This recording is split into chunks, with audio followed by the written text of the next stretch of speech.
এটা রাত্রিবেলা খাবো, রুটি দিয়ে খাবো।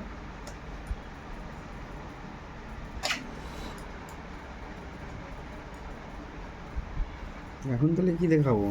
মালাইকারি, চিংড়ি মাছের মালাইকারি। এটা হচ্ছে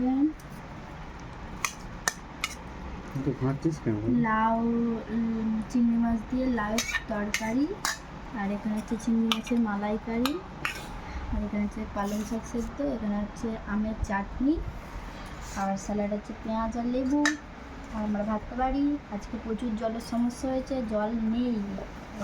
আমি জল ভরতেই পারি না, আমার নাহলে জল আসেই নি।